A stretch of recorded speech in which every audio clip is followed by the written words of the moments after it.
and welcome to the third Apples and Snakes at Home. I'm your host. I'll be Ricky Tart. I'll be here with you for the next 45 minutes to an hour. We would usually be presenting 451 at the NST Theatre in Southampton. We've been at the NST and the Nuffield Theatre for around 11 years. So just a quick backstory. 451 literally changed my life. It introduced me to some of the UK's best poets and a local community of people who became friends and colleagues.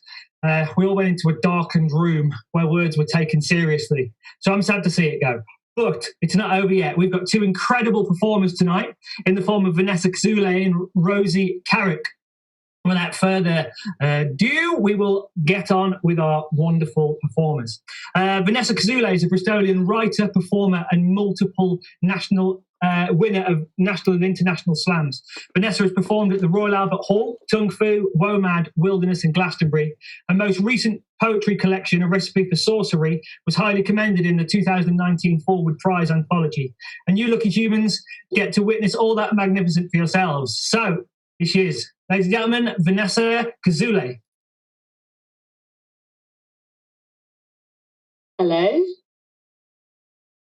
Am I on the screen? You are. I am. Hi, everyone. All of you watching from home. It's been really nice to have an excuse to dress up. I mean, to be fair, if you're an aesthete like me and you like bright colours and shiny things, you should just be able to wear them chilling in your lounge. But let's be honest, it's nice wearing nice things other people can see and coo at you. Let's be frank about that. So it's nice to have an excuse. Thank you so much for tuning in. And I'm really excited actually because I've been doing a lot of writing and I've got lots of new stuff that I can't wait to just release into the general sort of domain of the public sphere.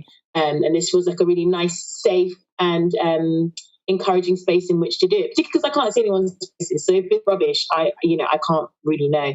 So that feels good. I'm going to start with an older poem. It's about octopuses because I think they're the best. And if you also think they're the best, then this is for you. Octopus. There and there again. Lacerations of limb, angsty and anxious like thoughts missing their anchors. Octopus. Unwitting victim of bad PR, unwilling star of monster myth and niche Japanese porn. Octopus, you move how a child moves, how a Harlem jazz band jams, how cigarette smoke blooms, how loneliness meanders, nomadic, able to squeeze into the tiniest of spaces. Octopus, fuck, you are just the coolest. Octopus, proto-punk whip muscle, hench quasi-jellyfish, cautionary tale, misunderstood, solitary, unsung alien emo of the ocean. Octopus. Tentacles laced behind my ankles. I am pulled forward with a soft smack. The ocean licks its salt-rimmed lips. Did I mention I'm not the most confident of swimmers? Did you press your fingers to my neck in search of a pulse or gills? Octopus. You terrify me. Octopus. I see myself in you. Octopus. I'd like to strike up a friendship with you. We'd watch back-to-back episodes of Planet Earth, which is kind of like the aquatic world's Instagram. Pornographic spikes of light rippling the blue into grey, then green and back again. Schools of fish glinting like sweet wrappers. Coral reefs winking. Starfish splayed out like acquiescent arseholes on a background of gorgeous turquoise. My new pal will turn and look at me as if to say, what a beautiful home I have. I barely recognise it. Octopus. The plural is actually octopuses, not octopi. The valve of the last syllable spits and hisses, never quite finishes, will not give into crisp diction. It demands you sit patient with its aftertaste. Octopus. They change colour, less like chameleons and more like mood rings. As they perish, they turn white as a gasp. Thank you. Should I carry on to the next poem? I know that we're going to be doing a little bit of chat and banter in between, but I'm happy to just roll through into the next one and then, should I do that? Cool. So my next poem is another little foray into some nature poetry, because I've been trying more to just observe the world around me, write less about the neurotic happenings in my brain, and look out into this gorgeous, wonderful world that we inhabit, and try and write about it in a way that feels interesting to me, because nature poetry always felt very staid and very pompous from what I studied in school and at university. So this is a poem called Daffodil, about daffodils, because daffodils are boss. So here we go. Daffodil. I don't know if the reincarnation gods are taking requests, but in the next life, I'd like to come back as a daffodil. Custard adjacent, signal of spring, insatiably butter dish bright and brazen, baby. Brazen as a fart at a funeral. No one will tell me diddly, because who in their right mind chastises a daffodil? My trumpet head will point to the empty throne in the sky as I shoplift joy from the soil. There we go. And I'm even the color of a daffodil. It's just all serendipitous. It's all tying in super nice. Cool. This next poem is really new. You guys are super lucky. You're getting that exclusive shit. Anyone who remembers LimeWire, and you'd download a dodgy sort of rip of an R&B song, and there'd always be the DJ yelling at the beginning, like, so just imagine that between each poem, and that'd be a vibe. So I actually wrote this at a workshop that Cecilia Knapp does every week. And follow her on Twitter if you'd like to join. It's free. It's lush. She gives us writing prompts, and we read really cool poems. And this was a poem that came out of that. It's called Reasons to Fight. Because poets don't know shit with our subtleties and soft-ass palms. Because your anger is scatty and homeless, must find a place for the toaster, the bread knife, the moose head it killed and skinned with its own hands. Because you're bored and restless with a mouth of jobless teeth. Because you'd like to be the father of a crunching sound inside someone's skull. Because you want to be inside someone's skull. Because girls aren't supposed to. Because tats and clip piercings are a thing. Because we're just animals with novelty sweatshirts on. Because you've never broken a bone and they only write songs about broken things. Because umbilical cords are rich with blood. Because we were born into soupy pools of it. Because Angelina Jolie put hers in a vial and strung it around her lover's neck, and she won FHM's hottest woman 3 years in a row. Thank you. Okay, so I've been working on a collection. Collection is a strong word. Let's say an endearing but pretty artless jumble of poems, all under the loose umbrella of auntie. So I've been thinking a lot about aunties and their sort of narrative and metaphorical power. And yeah, I've been thinking a lot about the aunties of my life. And, auntie doesn't mean literally, the sister of your mother or sister, as you will soon see in the poem that I'm about to read. But yeah, I just wanted to honor this really sort of quite, peripheral family figure that we probably wouldn't consider someone that we hold dear, not like parents, not like siblings or grandparents. But, I guess I wanted to just honor the aunties, because there's a real fluidity in the role they can take in our lives, or at least that's been the case for me. And I think it's definitely cultural as well. The role of the auntie in a lot of African communities is a strong one. So this poem is called Auntyhood, and it goes like this. It is not, nor was it ever, about the crass fact of blood. There's aunts and there's aunties. Diaspora kids heed the difference. Just so ratio of hip to metronome earring, musky hugs and nimble fingers tipped in glittering plum.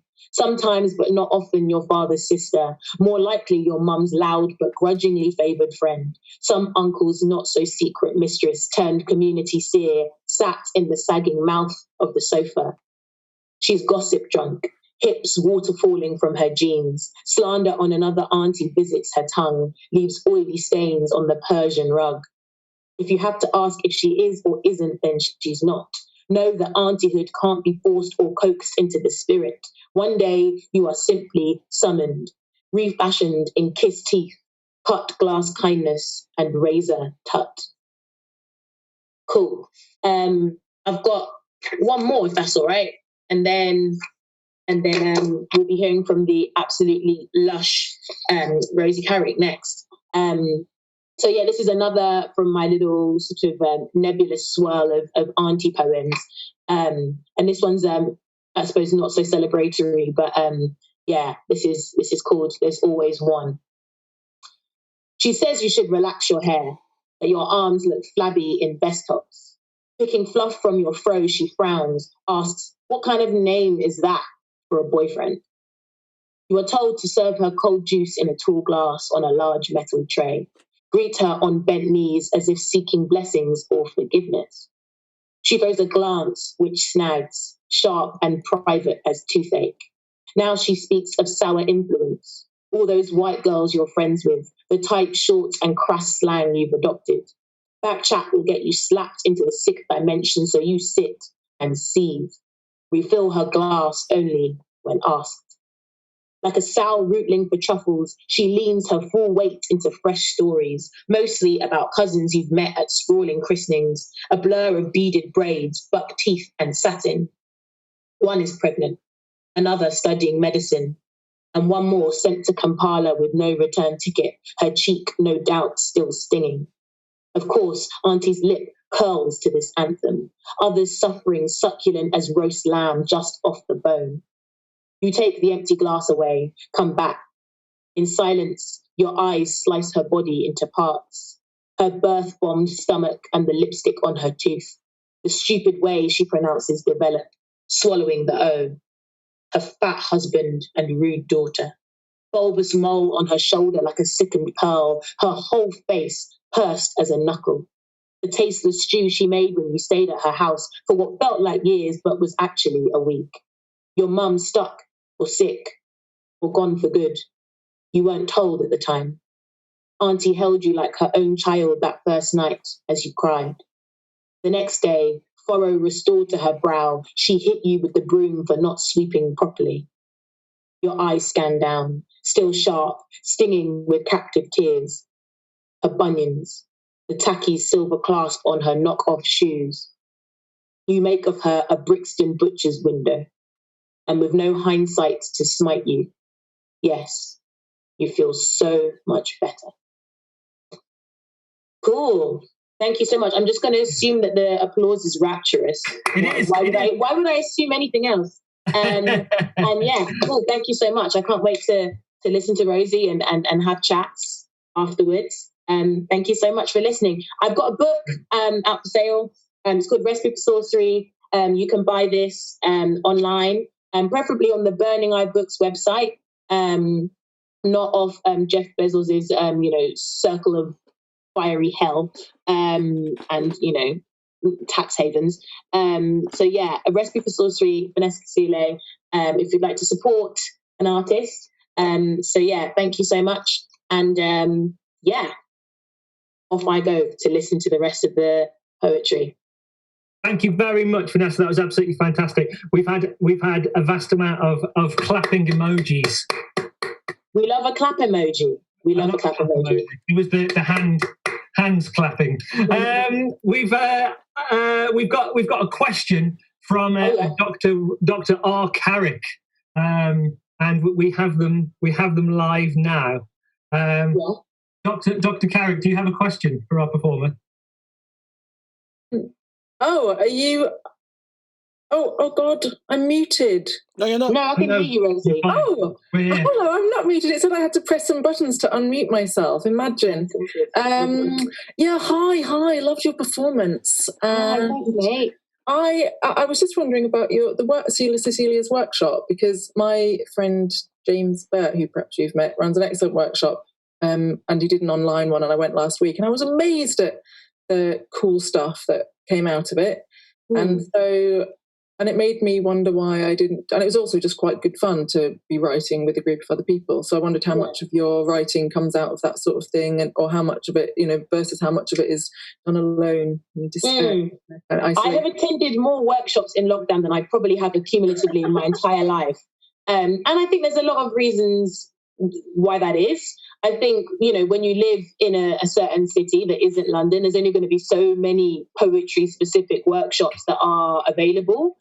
So, I tend to go whenever they're here in Bristol, and they're sort of set at a level that I feel is constructive for me. But yeah, generally I don't attend that many workshops, and I've definitely been wanting to go to more. And then, so many people are just offering really high quality and just very open-ended workshops. And there's not that same pressure, I suppose, you have when you're in a room and you feel like you've got to share what you've written at the end, and all of that stuff. So there's a lot to be said for the Zoom format and how great it is for workshops and just generating work. The editing bit is still, where probably the real poem emerges and where the real work is. But as far as just generating stuff and coming up with ideas, I've loved it. And it's made me realize that I need to put workshops into my process a lot more once this whole lockdown thing is over. Yeah, well, especially right now, I think, where you kind of feel this, I do anyway, they're like, you must be creating some really pretty cool stuff right now, Rosie. And so doing those kind of workshops where it's like you say, it's low pressure, but it gives this little hatch out of your brain, and you're like, oh yeah, just can let things come out in that way. Almost a kind of angle where you're not putting too much pressure on it, and then you get these things back, like, hey. And because you haven't got upcoming gigs or open mics, you haven't got that immediate sense of needing to put it somewhere or take it somewhere or make it into anything other than the moment of creating. And I think that's quite nice to come back to what started us in this whole thing in the first place, which is that we just loved writing stuff. We loved putting all of the weird little witterings in our brain onto the paper. And that's what I love about the workshop environment. It's not about the moment of critique or the moment of performance or whatever else. It's just about that initial splurge. And so do you not share the stuff? Do you not share the writing when you do it? Do you just kind of do it as a private thing? No, there's often too many people in the workshop for everybody. People might share lines and stuff, but they're not obliged to. And also it's more about the exercises and everybody having time to work with those. Yeah, that's interesting, because Pete and I were talking, excellent Pete Hunter, who runs Apples and Snakes Southeast, and he'll be finishing tomorrow. What a wonderful job he's been doing of it. We were talking about this. I was telling him about the workshop that I did last week, and he's like, "Oh, well, if I was doing that and I knew I had to share, then I would just end up writing what I thought those people wanted to hear me do." And I think that, and it reminded me of when I first started performing often, and there came this point where whenever I started writing, I really had to struggle against doing the kind of writing that I was previously doing, that felt more kind of for myself, and constantly thinking, what they think of that. Yeah. And I think considering your audience is important, and I'd never want to become an artist that's like, fuck the audience, fuck the reader, I do what I want. That always just seems so I don't know, sociopathic to me. Like, the whole point of putting your work into the world is that you hope it resonates with people. But definitely there's a balance between that and just really making sure that you're pushing yourself, that you're not just falling into the same old stylistic patterns, and that you're not afraid to try new things in case it like scares people off or goes over people's heads. I think we underestimate audiences and readers constantly, and we can push a lot more than we think we can. So it's exciting to remind myself of that as I'm writing, and also just writing for me and what I think is interesting, what I think is funny, what I think is curious. So yeah. That's just in regards to writing, the octopus poem. I was really interested in. I saw a documentary on octopus intelligence, and there was an octopus that they got from the wild versus bred in captivity, and they were fed crab sticks all the time. And there was this specific wild octopus that waited for the trainer to come and give them the crab sticks, took the crab sticks, went over to the side of the pool, and then threw them down the drain. Physically threw the crab sticks down the drain, saying, "I don't want to eat your crab sticks." But I really wanted to write a poem about it, and I just kind of thought, the closest thing that I could get was like my tongue being that's the closest actual tentacle that moves in the same way. But my internal critic, I found it too difficult to go about. So how do you go about silencing your internal critic or kind of liaising with your internal critic? I find it very liberating to remember that it's not that serious. Like, you're not a surgeon, do you know what I mean? Like, no one dies if you write a crap poem. Someone dies if you do a crap job on open heart surgery, you know what I mean? But like, it's not that serious. It's play.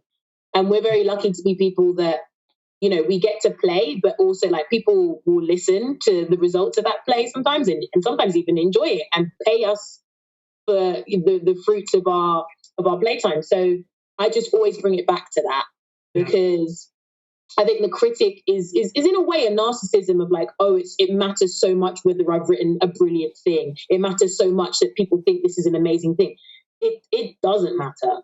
Like, get over yourself, innit? Like, it's two sides of the same coin. It's like deep self-loathing and like inadequacy, but it's also just like an over-regard of the self, you know, and an over-regard of the importance of what you write. And when you just relax and just remember to have fun with it and be playful and just approach it like you did when you were really young and you had no idea of like what a sestina was or what a T.S. Eliot Prize was or whatever, then you enjoy it, which is the most important thing. But also you actually have stand a chance to write something that's genuinely unique and interesting rather than what you think you should be writing, what you think will get published in a journal or what you think an audience will like and all that stuff, you know? So that would be my answer. It's not that deep. Is the succinct way of saying what I just said. And what you said, I agree about that. What you said about nature poetry being really just being a bit rubbish. That you found it to be a bit rubbish.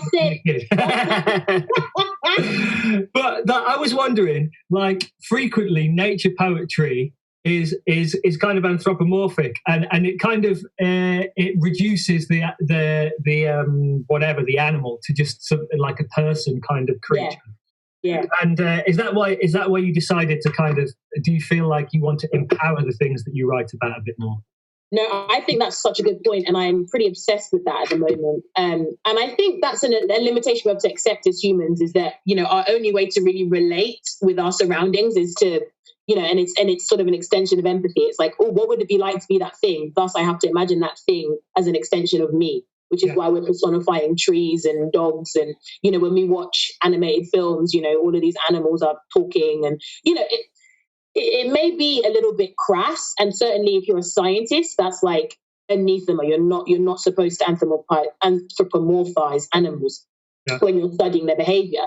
But I think we have to just, you know, be a little bit easier on ourselves as artists and as people generally. It's our way of trying to connect, right? Because, you know, how are we supposed to put a cloud or a bird into language? You know, it's almost like the opposite of language, you know. And I think that's part of the joy of trying to make poetry out of something that almost seems to resist it. And, you know, the poetry of nature poetry is always going to be about our relation to it. It's not going to be about nature itself, because that's an entirely different, unknowable thing. So I think that's a really interesting question, and I could geek out about that for ages, but, you know, ain't nobody got time for that other than maybe you and me. So I'll leave it there.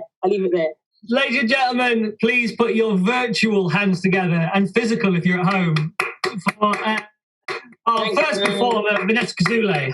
I thoroughly enjoyed that. What I have in front of me here are a load of the different creatures, I was going to say, creatives. The books. Here's Ross Sutherland, Scott Tyrrell, Holly McNish, Kate Tempest. That might be worth money now. Paul Lyles, 1 to 6, Dull, by the amazing Pete Hunter. And Pete Hunter's also on this conversation. It looks a bit like he's listening in on our conversation, like maybe a Stasi officer. I don't know. But Sex and Love and Rock and Roll by Tony Walsh, Sarah Hirsch, more Kate Tempest. My book collection is going to suffer because we have less 451. So I'm going to have to get out there a little bit more often. Right, so our second and final performer tonight is Dr. Rosy Carrick. Dr. Rosie Carrick. She is a performer, poet, translator, and leading scholar of the Russian revolutionary poet Vladimir Mayakovsky. Rosie has toured internationally and recently claimed the Best New Play Award for a time travel show, Passionate Machine. I am as excited as you are to present Rosy Carrick, ladies and gentlemen. Hello, nice to see you guys. I mean, obviously I can't see you at all. In fact, I'm going to move, because we're doing this on Zoom, but then it's going to YouTube, I'm moving all the other Zoom people out the way because it's nice to watch it when you're not the one doing the reading, but otherwise I might just end up looking at my face by accident or looking at the others, and if they're like, shit, done it wrong. So I'm going to read a mishmash of poems, some old, some new, some good, some rubbish. I hope they're all good, obviously. And have a sip of water every now and then, I shouldn't wonder. This is the first one. I woke up from a dream about small women teaching violent men horrible lessons using supernatural powers. And you were there also, but you had nothing to learn. White sheets slicing your torso, your gut gone, your hand crossing your cock like it was no big deal as you slept. And even all 4 children racing through the bedroom didn't anger you. You stirred. And the boys lagged, staring as you stretched back naked, trying to get a glimpse of what it meant to be grown up and male. Thank you. That's a new poem. Oh, I heard a clap then. Is that a clap from the team? That's probably me. Oh, yeah. Very good, very good. Sorry, my thought there was, I think she should have muted herself because I got told to, but maybe that's just because I'm too much of a chatterbox. I can't be trusted not to shut up. Is that true? Could well be. It's quite nice having a bit of feedback from the team, reminding myself that I'm not alone in the void. I'm going to do a poem. I'm going to do a couple of love poems today, actually. This is one that I don't read that often. It's from my book, Good Gaudy Cover, isn't it? And it's called Betrayal of the Workers. As you know, my daily ritual is to make you die in my body and work with what's left. And so when this morning I was puking out my hangover and telling Ashley with absolute outrage and anger how our friend had washed off his marriage and tried his luck at my unrelenting crotch for the sake of some remnant of intensity his cock had conjured up, it came instinctively to me to reimagine and grapple the rapturous certainty that had it been you and I that night, if he and I were the ones engaged and mine the baby knew enough to count its life in weeks and days, if you, rumbling drunkly post-poetry, crammed into Rachel's bed out of necessity, did not seek to remove my creeping hands, crassly masquerading as the comfort stroke of friendship across your torso, if you strained your ribs a smidge against my fingertips, displayed the slightest hint of lust about your moving shape, or kept your breath till silence grew ambiguous, I too would, without a second's hesitation, have expunged the very existence of those whose photos only hours ago I'd broken down for strangers on the tube as I set the trembling thunder of my belly to work undressing you. You operate better naked, by night. By day, you get as nervous as you are clothed, and so I am skilled in manufacturing sharp transitions, from apodiopsis to strip search strategy, gagging to ogle you properly today, like tomorrow, like yesterday.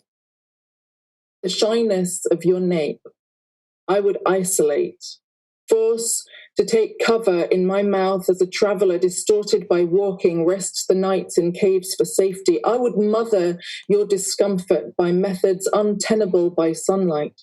Bless and consecrate the knuckles of your spine beneath my silent breath and make an inchoate crime of your skin, whose further corruption mine would insist on, sealing into every pore my sorry prayer of gratitude and tempering our sentence by changing the laws of morality to suit us. I would play out to your gaping hands with my breasts the secrets of their destiny, and all of the leftover body bits that never get to act sexy I would party at, the heels of the feet, the outer edges of ears, kneecaps bulging with cartilage translucent, make them too feel pawn-like as the frames of the Stations of the Cross must do.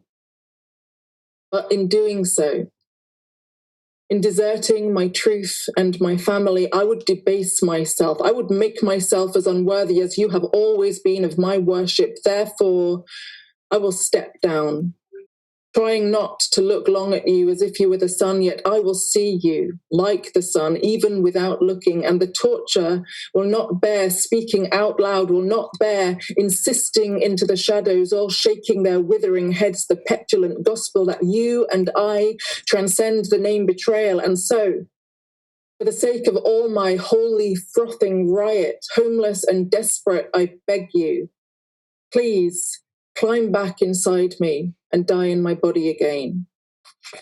Thank you.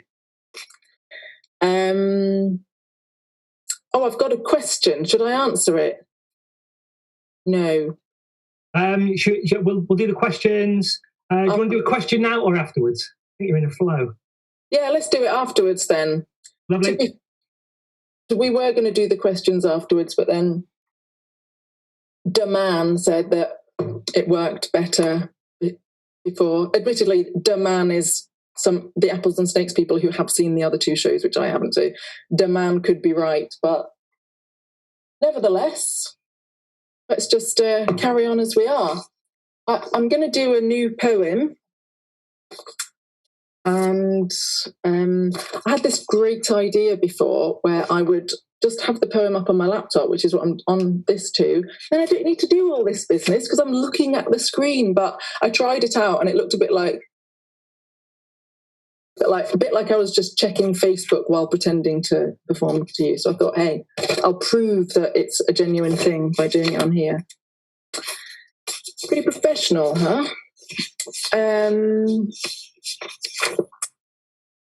This is called Winner Takes All. Paradoxically, awarding every belligerent Swedish gamer millions of fans and fitting spikes to buildings deters Britons, normally a sentimental bunch, from plunging off a harbour wall when the first costly bite of a pasty on a beautiful ride to work, filled with music and the proximity of the masses, benefits the embattled impossible. When it comes to animals, it is difficult to fight back against entertainment. Pamela, a holidaymaker, explains the reason why. Herring gulls, feathered fiends, the archetypal seagull cannot afford a night out violence-free and may, no matter how quirky, take your YouTube-ready head off. But recently, all species of politicians want change. Blighted and besieged, MPs share their horror stories. Technology is making the rich richer. Beady-eyed gulls saunter down the main range of mobile games in coastal settlements. Rubbish in the streets. In July, a girl will be airlifted to hospital. Blood will pour down her ice cream, her arm distributing delights while Brexiteers point at the brightly coloured bunting of still screens and the seagull circles away. Thanks, guys. My poems are all sort of higgledy-piggledy everywhere. Oh, hi, James Burt. Nice to see you. Yes, I'm going to do, I'm doing a few quiet poems today, like the one I did to begin with, and like this next one I'm going to do now, because there's something about sitting alone at your laptop with a sad-looking cat on the floor nearby that makes it seem okay to do quiet poems and not uproarious ones, if you ken what I mean. Just have a sip of the old peppermint tea. Got my trusty Sid's Cafe mug again. Very handy, very high quality. So this, I'm going to do, two quite short poems. I'm going to do more than two poems, but these ones just happen to both be quite short and one after the other. Shit. You'd really think that with literally no audience to have any engagement or feedback from, I'd stop talking bollocks, but apparently not. This is called The Doll's House. Joking aside, I'm dying. The door keys are kept on top of the shoe rack. There's a cake in the fridge, but I made it myself, so it might be that nobody wants it. And there are the neighbours' cats who come to the window on Tuesdays for tuna scraps, bubble and squeak. To my mother, I want to say sorry. The day I bought that plum box when we were cleaning the house, the day we moved out, and you thought I'd used my own money, I hadn't. I'd taken £1 from your purse, which I had said I was going to do, but you mustn't have heard, and you seemed so proud that I'd bought them for you all on my own, I couldn't bring myself to be truthful. I thought, when I'm on my deathbed, then I'll confess it. And I couldn't forget. Thank you. That's one of the 2 short poems, and then this is another love poem called Dog. It's you, of course. My own sweet cage, I privately chant you. Thank mercy for all of my long extinct diaries, for this empty page to hide you in, my love. You rubble, you ransack me, my rib shack in ruins, I condemn you to these lines only. Force you in between dead lists and letters, the punctured expression of your face, your juddering mouth, the straightforward features of your terror, desire indelible. I lick the seams, seal you in with elastic and black tape, your intensity painful, I adore you. Keep me, please, somewhere hidden too. When everything else is deleted, keep me folded, tiny, hardy as linseed, and strip me, read me, unravel me, remembering how, as you shake off the night, I am keeping you always base and alive. I will draw you the tenderest kennel to rest in, my festering prison, my terrible secret, my friend. Thank you. Thanks, mate. It's a funny old thing, this lockdown, isn't it? I found that it's gone on for so long now that a bit of me thinks that it ought to be the normal life, and so I'm kind of going about in this very, very limited sort of life, feeling this sort of weight of discombobulation, but not really, not really knowing why, or feeling that I ought to be more upbeat, I guess, and then thinking, suddenly remembering it's because we're in this sort of weird, isolated, frozen position. But there's always burping. Oh, good. I appreciate that. No one can stop me from burping.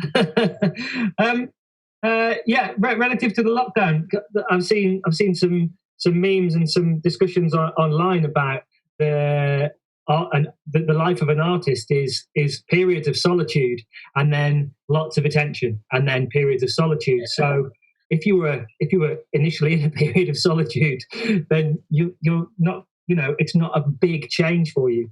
Has your writing changed at all with all these new revelations that are occurring at the moment? Well, I had been working on this new play, Musclebound, which is about sort of female desire and my childhood obsession with watching bodybuilders being sort of erotically tortured in mainstream films of the 1980s.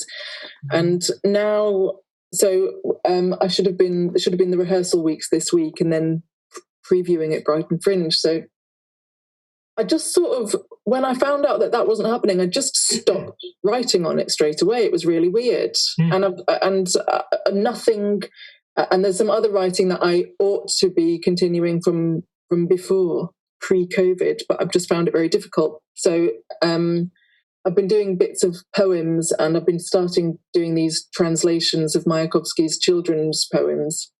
Absolutely, I was going to ask you about that. Actually, interestingly, I did my dissertation on changing how you can see the change of masculinity in society directly through Arnold Schwarzenegger.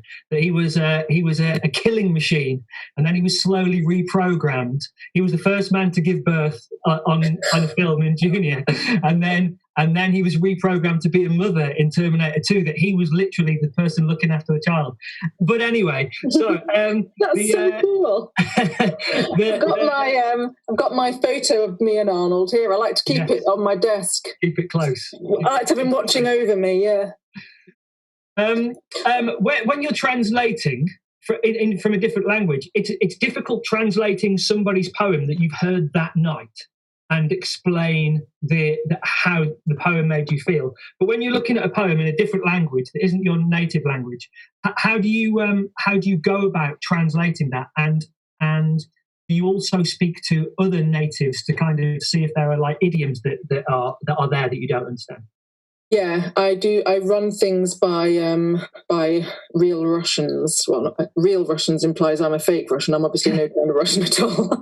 I run them by Russians and Russian speakers. I mean, it's interesting because the things that the ones that I'm translating at the moment, they're children's poems. So on the whole, there's still some kind of like Soviet colloquialisms going on there, but the language and the way it's written is much more simple than some of his other stuff, which is very sort of crazy and avant-garde, and one translation can vary wildly from another. And they're all in rhyme. And Mayakovsky says that it's for him, he puts the most important word at the end of a sentence and finds a rhyme for it at any cost. So I've sort of found myself. So I for me, it's about, I try and. I mean, a translation is always a kind of rewriting. It's always writing something new. And I think if you try and cling too tightly to something there, for the sake of preserving exactly the kind of the language, then you often miss the kind of spirit of it and the rhythm of it and the stuff like that. So I'm focusing on, they're all quite sort of playful rhymes. They're all from these kind of picture books. But he did have some quite strange and interesting rhymes. So yeah. Do you try to keep to the meter? I remember reading some of the two different versions of what is it? Not the Iliad, a Divine Comedy. One was in rhyme, and one was a closer translation. So how do you feel? Do you try to keep the meter, or is it completely different? Well, in Mayakovsky's poems, he doesn't keep to the meter himself. It kind of like it kind of veers wildly throughout it, so that it has this real kind of elasticated, kaleidoscopic sort of feel. So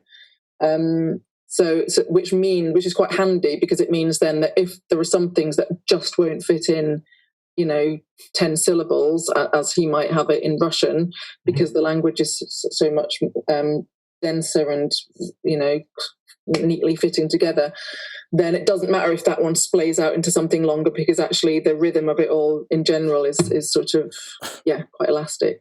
So I and then that makes it's quite good, because it has more freedom, I think. Yeah. Thank you very much. Right, we've got a couple of questions and helloses. We've got a question from Kat, who is from Brighton. I miss seeing you on the regular at the Hammer and Tongue in Brighton. What was your process for creating Dr. Rosie Carrick and her passionate machine?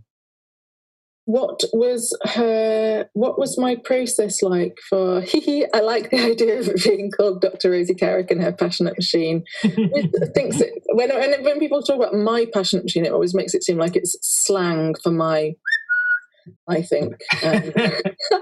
Come and say hello to my passionate machine. What was my process? Well, weirdly, in that show, the process, the show itself, the narrative of the show about the process of building the time machine and so on, sort of echoes the process outside of how it came to be. And I sort of talk about that in the show, so that, in real life, the way I started it was that I was talking to my friend James Burt about Mayakovsky and time travel, and he made this comment about, imagine if you could go back in time and rescue him, wouldn't that be great? And I was like, oh, that's a great idea. And in the show, I talk about how the idea for the time machine comes from having had this conversation, thinking, oh, isn't that a great idea? And then I started writing these blogs, which also, again, in this show, I do those. So I wrote these blogs for a year. I just really loved time travel films. I love the sort of geeky science behind it, and I really wanted to make something that stuck by its own logic. There's nothing worse than a time travel narrative that sort of falls apart halfway through. You gotta like. So I did a lot of work mapping out different timelines, and working out when everyone is born, when they die, when they intercept each other, and so on, so that it felt sort of clever, I guess, as well as cool. I didn't see the show. That was the only 451 I've missed. I was teaching. In Andover on that evening. But the thing with time travel shows, and this is what I'm interested in, is that there are lots of different books and films about that. But the kind of the end has to be part of the beginning or part of the middle.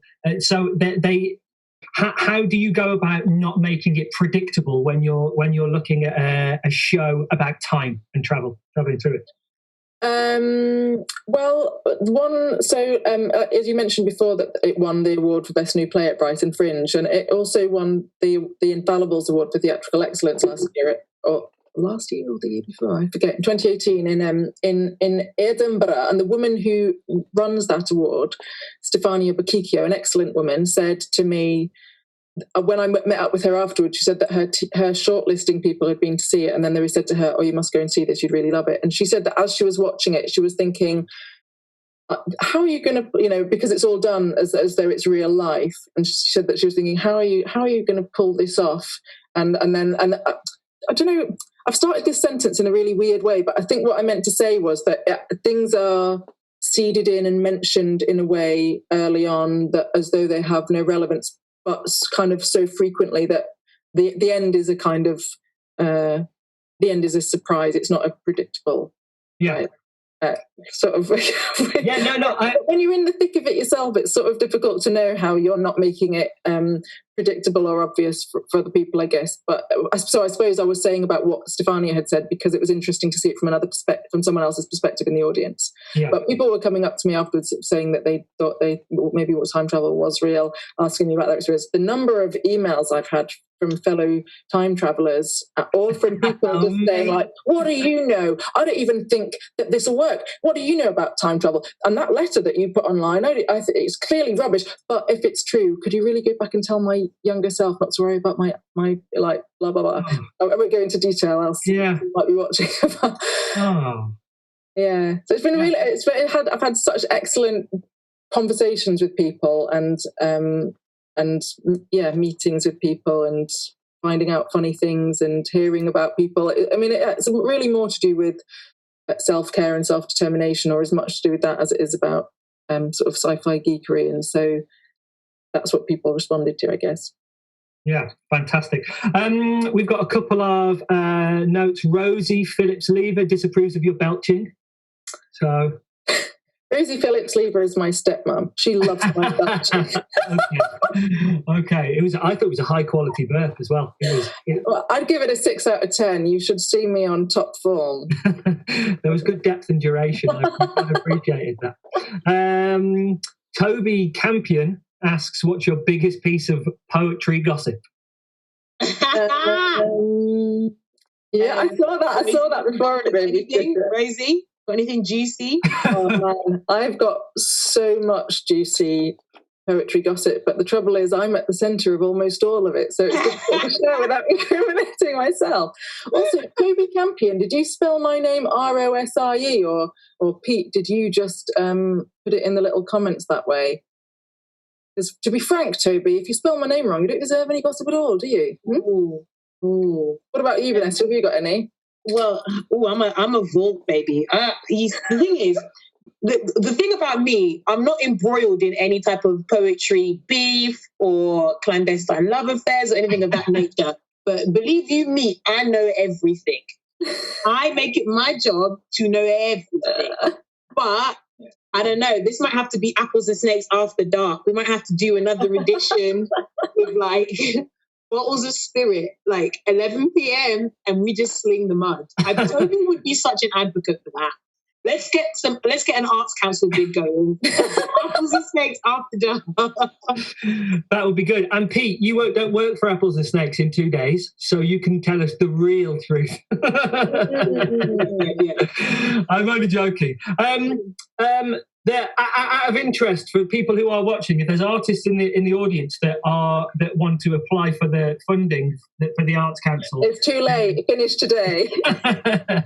It finishes tomorrow at midday. So get your applications in. If you haven't, I tried to do it the first time round, and I was an organisation rather than an individual, so I missed the first one. But I've still got I've still got gin, so I'm not dying. I'm all right for now. Vanessa, have you got a question that you'd like? Yeah, I was going to ask Rosie, is there a poem or a poetry collection that you wish you'd written? Because I think there's a difference between wishing you'd written it and liking it. There's plenty of poetry I like, but I don't necessarily, I'm not like, I wish that had come out of my brain. What is that one collection or poem for you? Oh, that's a jolly good question. What poetry do I wish I'd written? What poetry collection? I don't know. Whenever I read Hannah Silver's book, Forms of Protest, I'm always like, damn, that's good. God, you're so clever. This real kind of this fine line that she treads between intelligence and just being really sharp with language, but also being really moving and beautiful and taking you on these unexpected emotional journeys. How about you? Patricia Smith. Pretty much everything Patricia Smith has written makes me feel nauseous with jealousy. I don't know this Patricia Smith. Patricia Smith. She's just mind blowing. She's got loads of collections, but I think the one I would recommend is Incendiary Blood. And she's just, you know when you read something and you're just a bit pissed off because you're just like, is this necessary? Is this necessary for you to be this good?